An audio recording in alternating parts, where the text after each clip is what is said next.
I'm not going to lie, I need a wee, but I can't go for a wee because in the toilet there is a spider the size of a house that has decided to take up residence in the bath. Therefore, I will not be going in the bathroom at any point in the near future.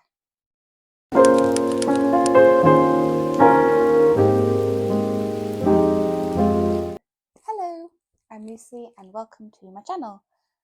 So, for New Year's, I made a resolution that I would make a video once a week for the year.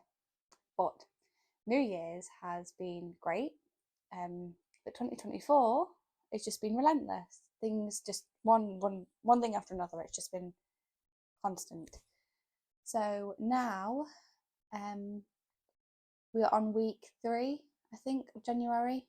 I don't even know. It's the 18th, I think, today. I'm not sure. But here I am, finally sitting down and making a video. So who here is autistic? Autism is a blessing and it is also a curse. Because let's be honest, the world is not built for people with autism. And that is where the topic of this video is going to come in, which is overloads. Gosh, I have overloads near enough every time I go out, whether I go shopping, the supermarket, the gym, even just on a bus, I overload because things are bright, things are loud, things are stinky. So if you don't know what an overload is, the best way I can describe it is, do you remember like those old computers, the big thick ones, and if you had like too many like tabs open, it would start heating up and it would start freezing and it would start, the fans would stop whirring and it got all noisy, and then eventually it would just switch off because too much was going on the computer in order for it to work. That is basically my brain when I'm overloading. It's like there's so much information being, zapped. Another way I describe it is like a scribble. Like it's like your brain is just like one big scribble.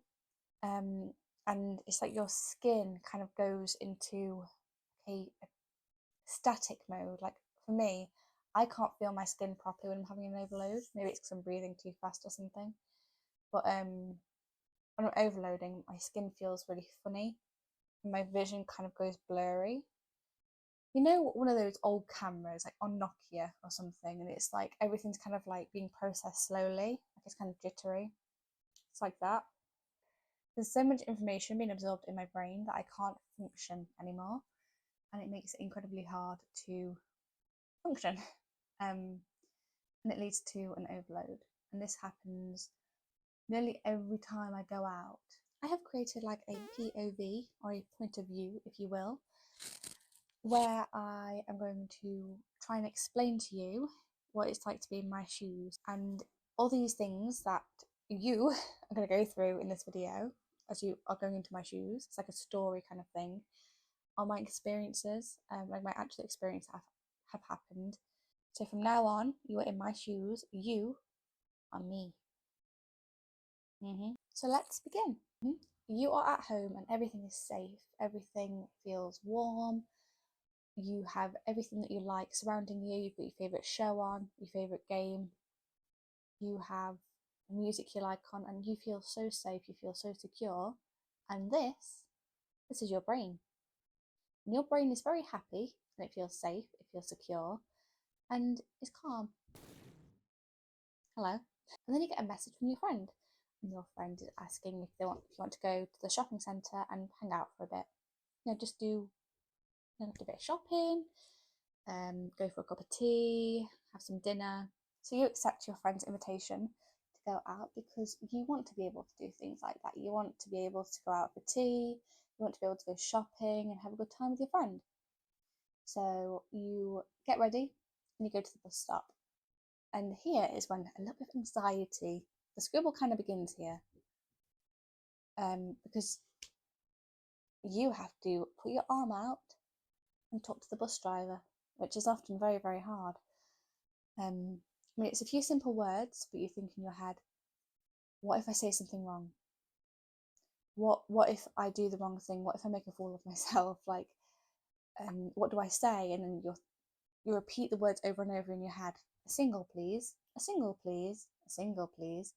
Because you don't want to say the wrong words. When you get on the bus, everything goes fine. And then you're hit by a wave of smells. Now, most people, or normal people, they can probably go onto a bus and be like, it's fine. I don't see what the big deal is. But autistic people tend to have extremely sensitive senses, like smell. Me in particular, I'm so sensitive to smell, it's ridiculous. It's like all these smells hit you. There's the smell of the musty bus, there's the smell of perfume from like an old lady, there's a smell of sweat from some teenagers, there might be smell of deodorant, there might be the smell of pee, that that happens a lot on buses, like the smell of wee wee. And it's just one big kind of cluster, like you can't quite separate them, but they're all there. And as you walk through the bus, you go and find your seat. Side note, top tip.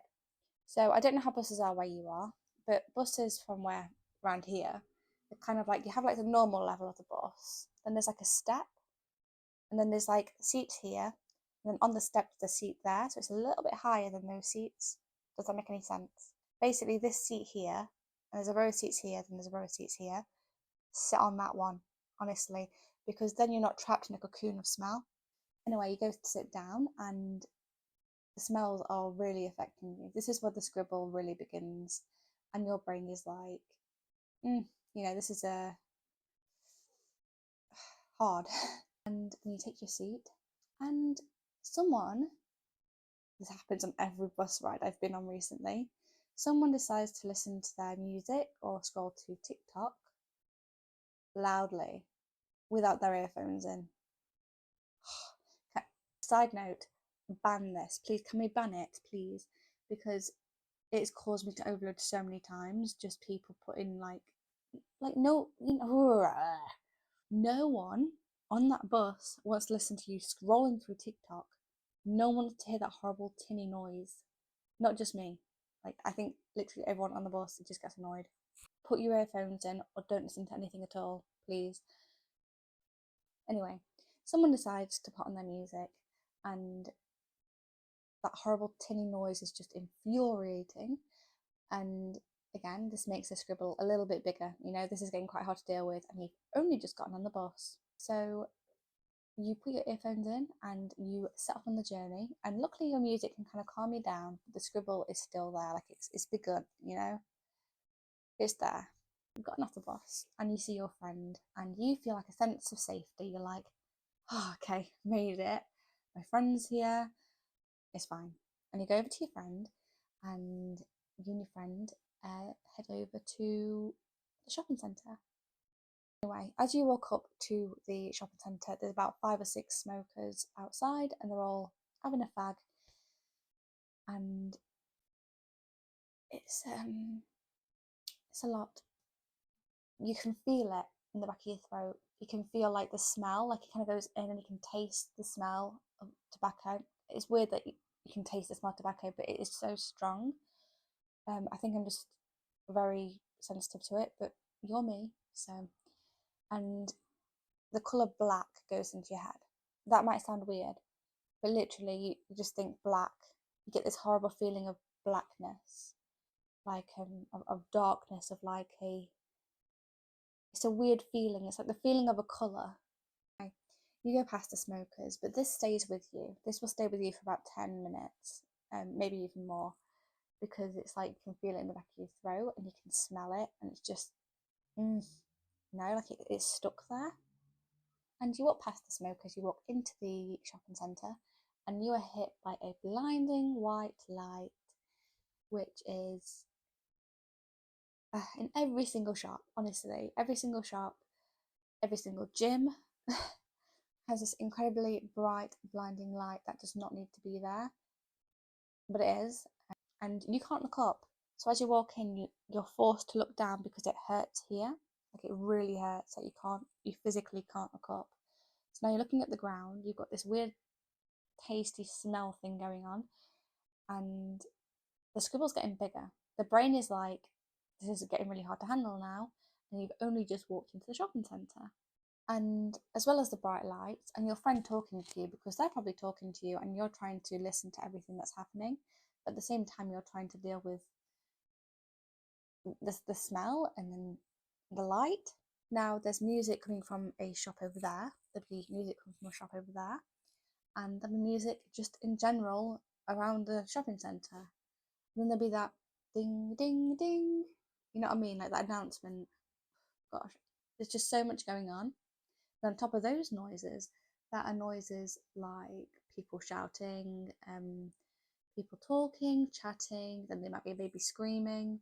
It's just a lot. It's a lot to take in because all these sounds, most people can probably just not affect them, just that they're managing to focus on their friend talking.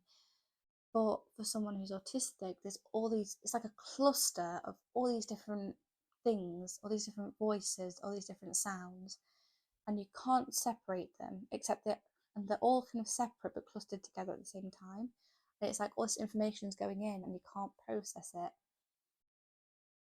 and it's just, it's so hard to explain. It's like the brain just kind of can't handle all the noise. Again, with the smells, there's more smells because, as you know, with people comes noise and with people comes smells. And the smells are again like BO, tobacco, sweat, perfume. You know, there might be a bakery nearby, and although it's a nice smell, it's too much because there's so many different smells and you can't process them, and you're so much more sensitive than everyone else. And you look around at all the people around you, and they're all kind of just getting on with things, and you're thinking to yourself, how can you cope in this environment? How can you cope with all this? Why isn't everyone freaking out? You carry on. You're being a trooper. This scribble, your brain, is getting very big now. It's getting a lot, and you've just walked into the shopping centre. So next, you and your friend are going to a shop, and it's a clothes shop. It's a nice clothes shop, but there is so much choice, and already your brain is so muddled up. Like you cannot think properly, and there's all these choices, all these colours, and everything just seems brighter and louder. And you know, your friend's asking you to look at this. Oh, look at this! Isn't this nice? And you think, yeah, it's great, but you can't actually process whether it is nice or not because everything is just too much. And then your friend goes to try something on. Another tip: pretend you're trying something on just to kind of get a little bit of time in the changing room. Literally, sometimes I just go into the changing room just to kind of like just have like 5 minutes where I just close my eyes and do this, and just try and come back. You know what I mean? But obviously, those 5 minutes they don't really do much, and you go back out into the wild. You're at your limit. The scribble is really big now, and you've probably only been there for about 10 minutes. You know, you might go for a cup of tea, and even then you can't really process the taste. Because there's so much other things that you can taste what you're drinking or eating, but you can't enjoy it really. It's hard to enjoy when there's so much going on around you, and your friend is probably still talking to you, and it's getting too much. And this is why you have to cut everything short. It's hard, being like, I need to go because everything's too much. But it's important to let your friends know when things are too much. And you go back home, and you kind of have to pretend that everything's okay. Like on the bus, you have to try and pretend that you're not freaking out. You know, walking through the streets, walking back to the shopping centre, and that is called masking. We'll talk about that in another video. And you go home, and you're back in your safety zone. But just because you're back in your safety zone does not mean that the scribble's not there. Your brain is still there, it's still scribbly, and it's very unhappy. It's very like overloaded, it's stressed. You draw the curtains, you get on your fluffiest pajamas, and you go for a nap, quite frankly. You just go for a nap. And that's the end of the POV. But I have more to say. The world, like I said before, is not built for people with autism. There's not much access there. Access. There's not much. There's not nothing there, especially for autistic adults. There's not much to help autistic adults at all. I remember when I hit 18, all the help I ever had just got dropped. I was on my own. But there could be help. It's like autism is a disability. Normal people, they're over here, and we are over here, autistic people. And it's always the autistic people having to go all the way over here to do something, whether it's a shop, whether it's the gym, whether it's going out with friends. We always have to go all the way over here, and it is so exhausting and overloading, and sometimes it takes weeks to get over just to go for a shop, to hang out with friends, when it could be here. We could meet in the middle, just help. Now, the shopping centre I was referring to is a shopping centre not far away, and once every 2 weeks they have a autism hour, 1 hour in the morning, where they turn down the lights, they turn down the music, so autistic people can go in and do a shop for 1 hour every 2 weeks. Why can't they just turn down the music every day, turn down the lights every day? Like, it doesn't have to be pitch black, just dimmer. They don't. It's like autistic people have 1 hour to go around hundreds of shops, to hang out with their friends in the morning on a weekday. It's like, if they can do these things to help autistic people, why is it that why can't it just be all the time? Why can't companies just help? Like, think, okay, how can we make this more accessible? Like, for instance, people in wheelchairs, they have lifts, they have ramps. People who are blind, they have braille, they have, those little bumpy things on the street. Autistic people, just make it a bit more accessible. Like, just turn down the lights, turn down the music. Does not need to be that loud. Just, you know, turn it down a bit. I don't want people to think that it's demanding. Like, how dare you want the world to change for autistic people? It would help. I wish people would understand that autism is a disability. It's an invisible disability, but it's still a disability, and one that many people struggle to go out. But yeah, that is what it's like to have an overload. From my experiences, I understand everyone's experiences are different. Not everyone is going to have the experiences I do. Not everyone's going to have the same triggers. I hope I explained it in a way that you understood. I don't know, because I just ramble. I'm literally a rambler. I can talk for ages. I hope you enjoyed this video. I hope if in any way it helped you, like if you're autistic, know what your experience is with overloads. And if you're a parent or a teacher or just someone who's interested, I hope this gave you kind of like an insight to what it's like to have an overload. So thank you for watching, and I'll see you in the next one. Cheerio!